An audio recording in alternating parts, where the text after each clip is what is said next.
Welcome to InfoStream, your daily current. Unsure what to listen to? Turn to us for today's headlines. Stay informed. Multiple drone attacks target Israel, escalating conflict. Federal government shutdown looms, impacting Americans. NATO expansion raises concerns about Russian aggression. Trump demands UN investigation due to technical issues. Trump's Tylenol claims create anxiety and debate. China commits to emissions reduction, falling short of goals. Denmark experiences growing drone incursions. Dallas ICE facility shooting results in fatalities and injuries. House Republicans block Epstein files vote. DOJ's public statements raise concerns in Mangione trial. Sarkozy receives 5-year sentence for Libya funding. Peter Mutharika wins Malawi presidential election. The MiG-21 in a legacy of speed and tragedy. Trump's peace efforts are complex. Bolivia's former drug czar arrested amid cocaine lab discovery. Multiple drone attacks target Israel. Escalating conflict, a series of drone attacks targeting Israeli cities, most recently in Eilat, have significantly escalated the ongoing conflict between Israel and Iran-backed Houthi militants. These attacks, primarily originating from Yemen, have resulted in multiple injuries and prompted a heightened state of alert within Israel. In Eilat, at least 22 people, including 2 in serious condition, were injured when a drone struck the city's coastal area during the Rosh Hashanah holiday. Israeli defense forces immediately responded, evacuating civilians and providing initial medical assistance. The IDF launched a helicopter to aid in evacuations and medical support. The Houthi group has repeatedly claimed responsibility for these attacks, framing them as qualitative military operations aimed at supporting Palestinians. The attacks on Eilat represent a significant escalation, demonstrating the Houthis' ability to penetrate Israel's air defenses. Earlier in September, a similar drone attack hit Ramon Airport in southern Israel, though no sirens were sounded due to the drone's initial identification. This incident triggered an investigation into Israel's air defense capabilities. The attacks coincide with Israel's ongoing military operations in Gaza, where the IDF continues to target Hamas infrastructure. The escalating exchanges have prompted Israeli Defense Minister Israel Katz to vow retaliation against the Houthis, stating they will learn the hard way. The Houthi group's attacks on Israel have intensified since the start of the conflict in Gaza, and the recent attacks in Eilat highlight the potential for further expansion of the conflict. The IDF is conducting investigations into the vulnerabilities in its air defenses. The Houthi group's actions are fueled by their solidarity with Palestinians, while Israel's response is focused on neutralizing the threat posed by the group. The situation remains highly volatile, with the potential for further escalation. Federal government shutdown looms. Firings threaten impact on Americans grows. A federal government shutdown appears imminent as Congress struggles to pass a spending bill before October 1, escalating tensions and threatening disruption for millions of Americans. The core issue centers on extending enhanced premium subsidies for Affordable Care Act coverage, with Republicans and Democrats remaining deeply divided. The White House, under President Donald Trump, is employing increasingly aggressive tactics, most notably threatening mass firings of federal employees if a deal isn't reached. The Office of Management and Budget's OMB has directed federal agencies to prepare reduction in force plans, targeting programs with no alternative funding sources and those deemed inconsistent with the president's priorities. This involves potentially permanent job losses across the government, a strategy foreshadowed by earlier efforts through the Department of Government Efficiency. OMB Director Russell Vought has publicly stated the administration's intention to utilize a shutdown as leverage. Previous shutdowns have had significant repercussions, including the closure of national parks and museums, disruptions to food inspections, stalled immigration hearings, and delays in federal lending. During the first Trump administration shutdown, air traffic control faced significant challenges due to employee illness. While essential functions like Social Security payments continue uninterrupted, the broader impact remains substantial. The threat of mass firings has intensified the partisan standoff. Republican and Democratic leaders are at odds, with Democrats accusing the White House of intimidation and a deliberate attempt to harm the country. The situation is further complicated by the potential for widespread job losses among federal employees, many of whom would be unpaid during the shutdown. CNN is actively seeking personal stories from Americans concerned about the potential shutdown's impact. The ongoing impasse highlights the fragility of the federal government and the potential for significant disruption to daily life for millions of Americans. The administration's strategy of using a shutdown as a bargaining chip is raising serious questions about the future of the federal workforce and the broader implications for government services. The situation remains fluid, with no immediate resolution in sight. NATO expansion concerns and increased Russian aggression. Multiple news reports highlight escalating tensions surrounding the Russia-Ukraine war and NATO's response, primarily focusing on the potential for direct military confrontation. Russia's continued aggression, evidenced by repeated incursions into NATO airspace with drones and fighter jets, is driving a significant debate within the alliance regarding appropriate countermeasures. Ukrainian President Volodymyr Zelensky repeatedly stresses the necessity of a unified and forceful Western response to prevent further Russian expansion. He argues that without stronger action, other countries face imminent threats from Russia. Donald Trump has shifted his stance, now advocating that Ukraine could win back all of its territory, suggesting a significant change in U.S. policy. NATO's divisions regarding how to react to these incursions are a central theme. While some nations, including the United States, Poland, and the Baltic states, are pushing for a policy of actively shooting down Russian aircraft to deter further violations, others, notably Germany, are urging restraint to avoid escalating the conflict. The issue was brought to a head during an emergency NATO Council meeting where Estonia's airspace was repeatedly breached. General Alexis Grinkwich, NATO's Supreme Allied Commander Europe, cautioned against the risks associated with engaging manned aircraft, emphasizing the higher escalation potential compared to intercepting unmanned drones. Several countries have experienced direct threats, including Poland, Romania, Estonia, and Finland, with drones and fighter jets entering their airspace. These incidents have fueled concerns about Russia's deliberate probing of NATO's defenses and its attempts to gauge the alliance's willingness to engage. Poland, in particular, has been vocal, warning that further incursions would trigger a firm response. Finnish President Alexander Stubb advised caution, urging allies not to overreact, but to maintain a credible deterrent. Germany's defense minister, Boris Pistorius, expressed concern about Russia's escalation trap and urged a measured approach, highlighting the risks of frivolous demands to engage in combat.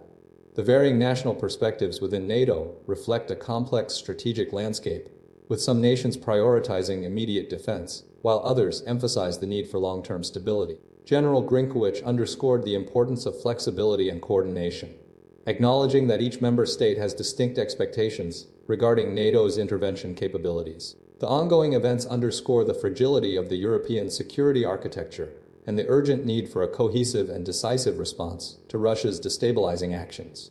Trump demands UN investigation amid technical mishaps. President Donald Trump has initiated a demand for a full investigation by the United Nations following a series of technical issues encountered during his visit to the General Assembly.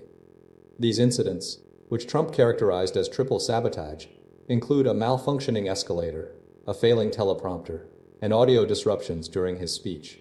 The White House, through President Trump, has repeatedly asserted that these events were deliberately orchestrated to undermine his presence. The initial incident involved the escalator stopping abruptly as Trump and First Lady Melania Trump ascended to the main speaking floor. A built-in safety mechanism triggered the stoppage, potentially caused by a videographer from the U.S. delegation moving backwards. Subsequent to his speech, Trump reported a stone-cold dark teleprompter and complete audio failure within the auditorium, necessitating the use of interpreter earpieces for world leaders.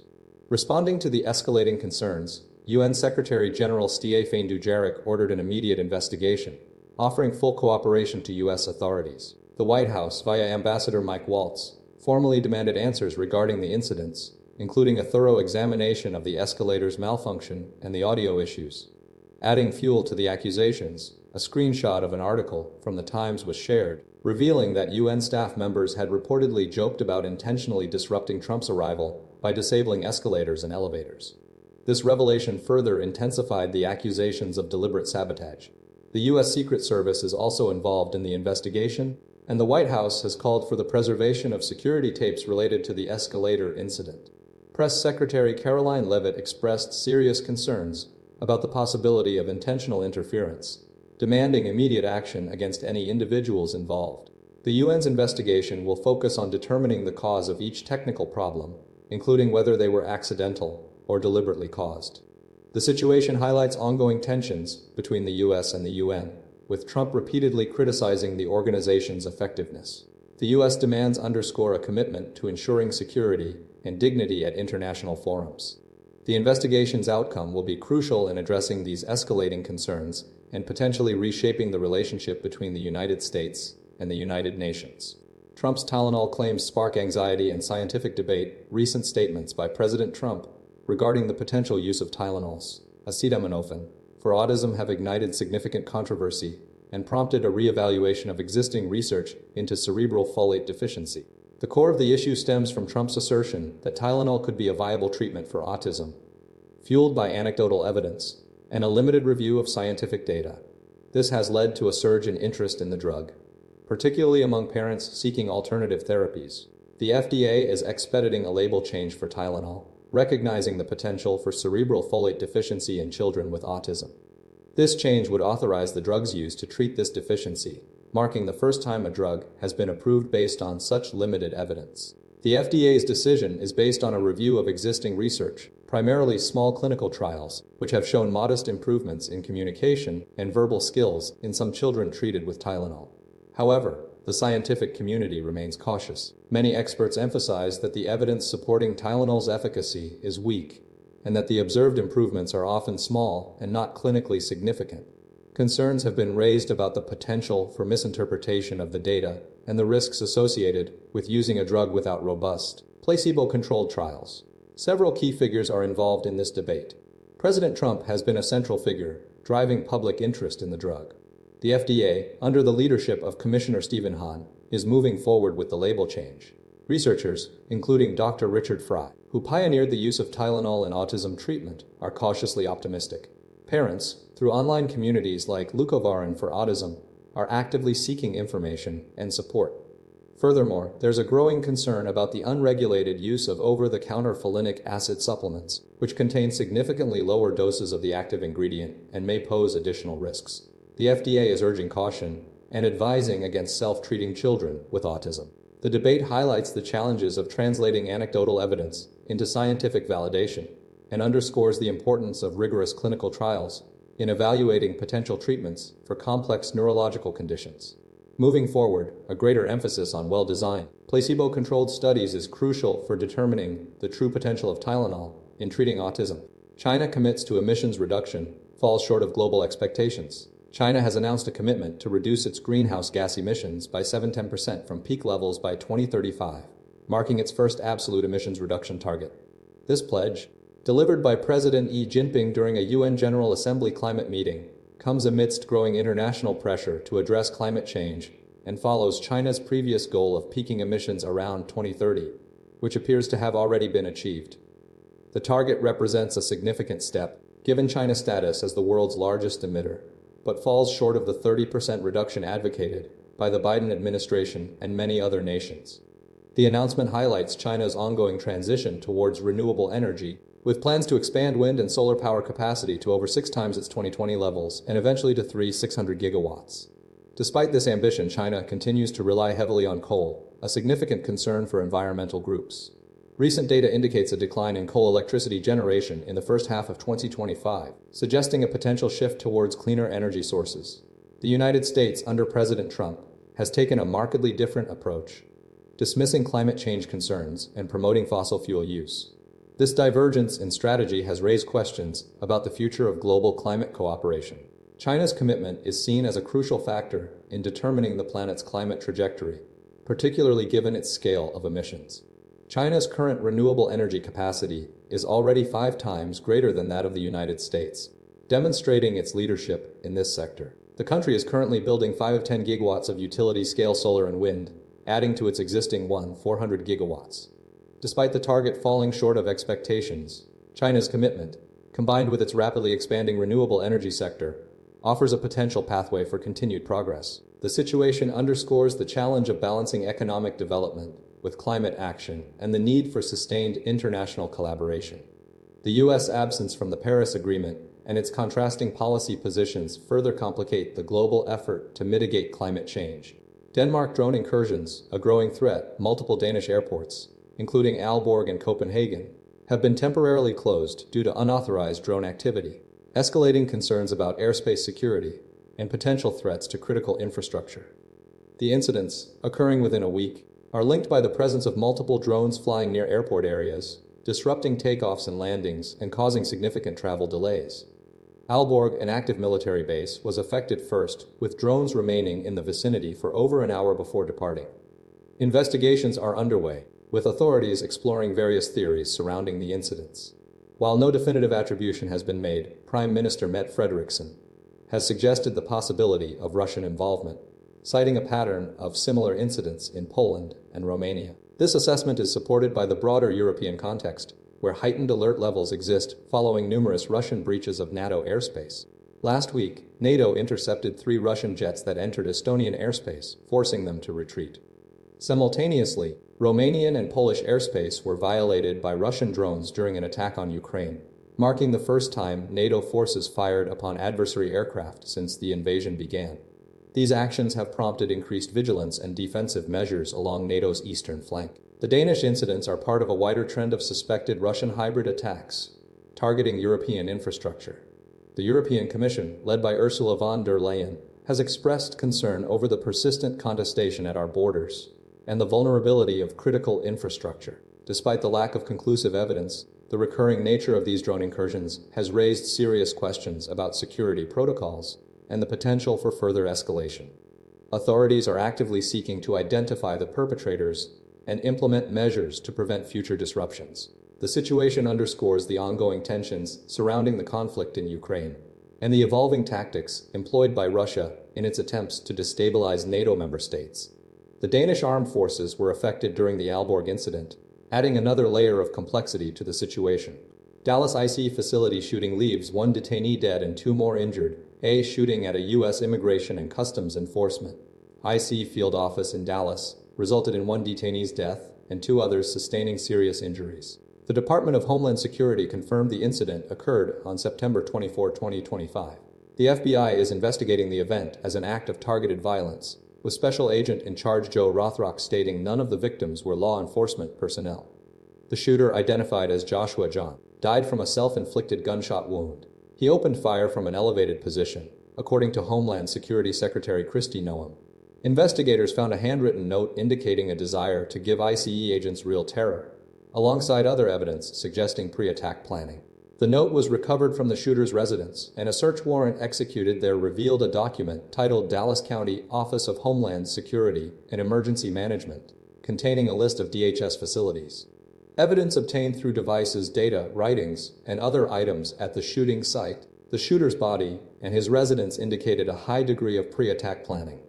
The investigation uncovered multiple searches related to ballistics, the Charlie Kirk shot video, a reference to a 2023 incident, and apps tracking IC agent presence. The shooter's vehicle, found near the facility, contained a map of the United States with markings related to potential radioactive fallout areas. The 3 victims, all detained individuals awaiting transfer to longer-term facilities, were in the country illegally, as confirmed by IC Deputy Director Madison Sheehan. They were in a van in the Sally Port, a controlled entry point commonly found in prisons and on military bases. The shooter, Joshua John, had a background including a 2016 marijuana delivery charge, placing him on probation. He had previously studied at Collin College and had voted in the Democratic primary in 2020. Following the shooting, authorities moved the victims to a different Texas detention center for processing. Texas Governor Greg Abbott reiterated the state's policy of arresting, detaining, and deporting individuals in the country illegally. The investigation is ongoing, with the FBI leading the efforts. House Republicans attempt to block Epstein files vote. National Park Service removes controversial statue. Several developments are unfolding regarding congressional efforts to release Jeffrey Epstein-related government documents and the removal of a provocative statue on the National Mall. Republican members of Congress, alongside White House allies, are actively working behind the scenes to prevent a floor vote on the discharge petition led by Representatives Thomas Massie and Ro Khanna, who have garnered 218 signatures to force the vote. This effort is intensifying as Massie and Khanna approach the required 218 signatures, with Rep.-elect Adelita Grijalva expected to finalize the count. Historically, discharge petitions have struggled to pass, but the Epstein case has energized some Republican support. However, GOP leaders are privately urging members to withdraw their names from the petition. Simultaneously, the National Park Service removed a statue titled Best Friends Forever, depicting Donald Trump and Jeffrey Epstein holding hands. The statue, created by the Secret Handshake Group, was erected on the National Mall and quickly drew controversy. The Park Service cited a permit violation, claiming the statue was not compliant, despite the group possessing a public gathering permit specifically designed to promote freedom of speech and artistic expression. The group alleges the removal was not conducted with proper 24-hour written notice, and that the height discrepancy cited as the reason for revocation is likely a typo. His secret handshake group has previously installed several statues on the National Mall, including the Resolute Desk and the Donald J. Trump Enduring Flame. They maintain that previous interactions with the Park Service have been entirely cooperative. The group provided CNN with images showing the statue was severely damaged during its dismantling, comparing the removal to threats against late-night TV host Jimmy Kimmel. The group's permit explicitly allows for the revocation of the permit with 24 hours written notice. The Department of the Interior has not yet responded to questions regarding the notice provided or the specific reasons for the statue's removal. The controversy highlights ongoing debates about freedom of speech and artistic expression, as well as the potential for government interference in public displays. Mangione trial concerns raised over DOJ's public statements. A central concern in the Luigi Mangione murder trial has emerged regarding the Justice Department's handling of public statements related to the case, prompting judicial intervention. Lawyers for Mangione, accused of killing United Healthcare CEO Brian Thompson, are alleging that Department of Justice officials violated a court order limiting public commentary that could prejudice the defendant's right to a fair trial. Judge Margaret Garnett has ordered the DOJ to explain how high-ranking staff members, including those within the Office of Attorney General, seemingly disregarded the restrictions. Specifically, the issue revolves around the dissemination of President Donald Trump's remarks following an interview on Fox News, where he described Mangione as a pure assassin who shot someone in the back. A White House-related account reposted the clip, and the deputy director of the DOJ's Public Affairs Unit added, "Apotues is absolutely right." Subsequently, the chief of staff to the deputy attorney general reposted the same content. Furthermore, Mangione's legal team has highlighted statements made by White House officials, including Press Secretary Caroline Leavitt, who termed Mangione a left-wing assassin, and Deputy White House Chief of Staff for Policy Stephen Miller, who characterized him as an anti-fascist. These statements, along with Trump's initial comments, are being viewed as attempts to influence public perception of the case. Judge Garnett has ordered the DOJ to respond to the allegations and has warned of potential sanctions, including fines or contempt of court findings, should further violations occur. She has indicated she will consider these statements when evaluating Mangione's motion challenging the prosecution's decision to seek the death penalty and seeking to dismiss the indictment, citing the public perp walk and Bondi statements. The case continues with Mangione facing federal charges of stalking, a firearms offense, and murder through the use of a firearm, with the prosecution seeking the death penalty. The core issue remains the potential for public opinion to undermine the fairness of the trial process. Sarkozy sentenced to 5 years for Libya campaign funding. Former French President Nicolas Sarkozy has been sentenced to 5 years in prison following a verdict delivered by the Paris Criminal Court regarding his involvement in a campaign financing scheme linked to the late Libyan leader, Muammar Gaddafi. The ruling centers on accusations of criminal conspiracy involving millions of euros of illicit funds intended to support Sarkozy's 2007 election bid. The prosecution argued that Sarkozy facilitated contact between his associates and Libyan officials, promising to improve Gaddafi's international reputation in exchange for financial assistance. Despite being found guilty of criminal conspiracy, all other charges, including passive corruption and illegal campaign financing, were acquitted. The court determined that while Sarkozy enabled the scheme, he was not directly the beneficiary of the funds. A fine of 100,000 was also imposed. The sentencing marks a significant legal milestone, as it's the first time a former French president has received a custodial sentence. Sarkozy vehemently denies the charges, claiming the case is politically motivated. He stated his intention to appeal the verdict and expressed his determination to serve a prison sentence if ordered. The investigation, initiated in 2013, stemmed from accusations made by Saif al-Islam Gaddafi. Subsequent testimony from businessman Ziad Taqiyuddin provided evidence of substantial payments from Tripoli to support Sarkozy's campaign.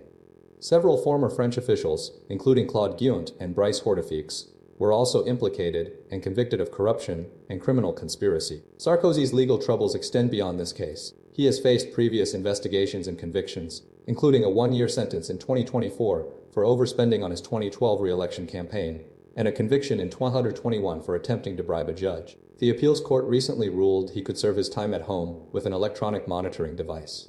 His wife, Carla Bruni Sarkozy, is also facing charges related to the case, which she denies. The case has generated considerable controversy and scrutiny regarding France's relationship with Libya during the Gaddafi era. Peter Mutharika wins Malawi presidential election. Peter Mutharika, at 85, has been declared the winner of Malawi's presidential election, securing 57% of the vote against Lazarus Chakwar's 33%. This victory marks a significant comeback for the former president, who previously served from 2014 to 2020. The Election Commission took 8 days to announce the results due to thorough checks and addressing complaints. Mutharika inherits an economy grappling with severe issues including near 30% inflation, fuel shortages, and a foreign currency crisis, where many Malawians live on less than $2 a day. Following a concession from Chakwera, Mutharika's supporters celebrated with widespread jubilation, including acts of defiance such as tearing down a Chakwera poster. The election was fraught with controversy, with the 2019 election annulled due to widespread irregularities, including the use of correction fluid. Mutharika previously faced treason charges related to the 2012 death of his brother, Bingu Mutharika, though the charges were eventually dropped. Mutharika's campaign centered on a return to proven leadership, emphasizing his first term's economic successes, including a drop in inflation in Chinese-funded infrastructure projects. However, the economy has deteriorated significantly since his departure, compounded by natural disasters like Cyclone Freddy and the ongoing COVID-19 pandemic. Despite his age and relative lack of public appearances during the campaign, Mutharika secured victories in key areas, including the capital Lilongwe, demonstrating a strong desire among voters for a change from Chakwera's administration. Mutharika's personal life, characterized by a reserved demeanor and 3 children from his first marriage, contrasts with the turbulent political landscape he now re-enters.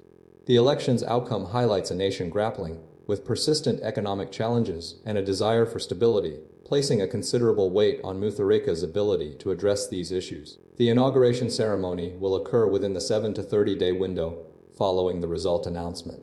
The MiG-21, a legacy of speed and tragedy. The MiG-21, a Soviet-designed fighter jet, represents a complex and often tragic chapter in India's aviation history.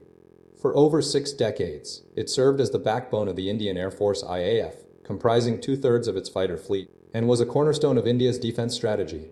The aircraft's initial induction in 1963, followed by license building by Hindustan Aeronautics Limited HAL from the mid-1960s, cemented its position as a vital asset. Numerous air forces worldwide, including those of the Soviet Union, China, Egypt, Iraq, and Vietnam, operated the MiG-21, making it one of the most widely utilized supersonic jets globally. Pilots fondly recall the jet's exhilarating performance, describing the sensation of flying at Mach 2 with its remarkable speed and maneuverability. Air Marshal Prithvi Singh Brar, a veteran pilot who flew the MiG-21 for 26 years, encapsulated this sentiment, comparing the experience to a bird's freedom in the sky. However, the MiG-21's legacy is marred by a high crash rate, particularly during the early 2000s. Between 1971-72 and April 2012, a staggering 482 MiG crashes were recorded, resulting in the loss of 171 pilots, 39 civilians, 8 service personnel, and 1 aircrew. These incidents were attributed to a combination of human error and technical defects. Despite these issues, the aircraft remained in service longer than deemed optimal. Rahul Bachia, an analyst at Eurasia Group, highlighted the MiG-21's significance while acknowledging its problematic history. The jet played a crucial role in India's conflicts since the 1965 Pakistan War, and remains a symbol of India's military capabilities.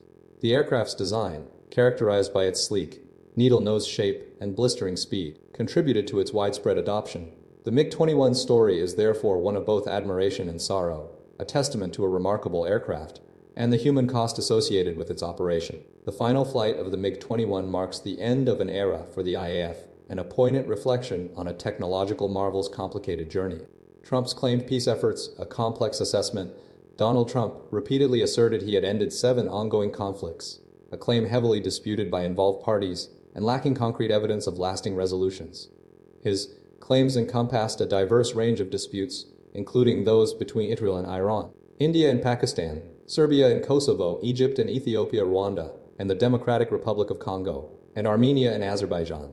The most frequently cited example was the conflict between Israel and Iran, following a period of intense military exchanges. Despite Trump's assertion of brokering a ceasefire, the underlying tensions persisted and no formal agreement emerged. Similarly, the India-Pakistan conflict, triggered by an attack in Kashmir, saw Trump's intervention but failed to achieve a sustained cessation of hostilities. The Armenia-Azerbaijan conflict, centered around the Nagorno-Karabakh region, resulted in a peace agreement finalized under Trump's administration. However, the agreement's ratification remained stalled and issues persisted. Both Armenia and Azerbaijan praised Trump's role, though though with some confusion regarding specific details. The India-Pakistan dispute, involving missile attacks and subsequent negotiations, was also attributed to Trump's intervention, with Pakistan acknowledging U.S. involvement. India, however, maintained that the agreement was reached directly between the two nations, resisting external mediation. The Israel-Iran conflict, following a period of heightened tensions, saw Trump's initial intervention, but no formal peace accord materialized. The complex dynamics between the two nations continued to present challenges. The Egypt-Ethiopia dispute over the Grand Ethiopian Renaissance Dam remains unresolved, highlighting the ongoing tensions surrounding water rights in the Nile River basin. The situation between Serbia and Kosovo, marked by a long-standing independence issue, continues to be mediated by the European Union. The protracted conflict between Rwanda and the Democratic Republic of Congo, involving numerous militia groups, demonstrates the difficulty of achieving lasting peace in the region. Bolivia's former drug czar arrested amid cocaine lab discovery. A significant scandal has unfolded in Bolivia following the arrest of Felipe C. Sears, the country's former head of the government department for controlled substances, alongside the discovery of a cocaine laboratory on his property. C. Sears, who held the position from 2006 to 2019, is now being investigated in connection with the illicit operation. Bolivia is a major cocaine producer, ranking third globally behind Colombia and Peru. The arrest highlights a troubling pattern of corruption and alleged complicity within Bolivia's anti-drugs agencies. Several previous officials have faced serious charges related to drug trafficking and smuggling. Maximiliano Davila, a former chief of the counter-narcotics police, was recently extradited to the United States to face drug trafficking charges, while René Sanabria served a 14-year sentence in the U.S. for attempting to smuggle cocaine. The cocaine lab, located in Puerto Villarreal, Cochabamba, employed approximately 10 people and was found on land owned by C.O. Sears. The operation involved the conversion of coca leaves into cocaine hydrochloride, a highly illegal substance. Police apprehended C.O. Sears 500 meters from the lab at a sand and gravel plant he owns. Bolivia's Interior Minister, Roberto Rios, stated that investigations are ongoing to determine C.O. Sears' direct involvement in the operation. However, former President Evo Morales has vehemently denied any wrongdoing, labeling the arrest a setup, and accusing the government of diverting attention from its own scandals. Morales' legal team insists investigators must establish a direct link between C.O. Sears and the lab. Bolivia's laws permit the legal cultivation of 22,000 hectares of coca for medicinal, traditional, and religious purposes. Any cultivation exceeding this limit is mandated for destruction. The discovery underscores the challenges in controlling coca production and the illicit drug trade within the country. The ongoing investigation is expected to reveal further details about the operation and C.O. Sears' potential role.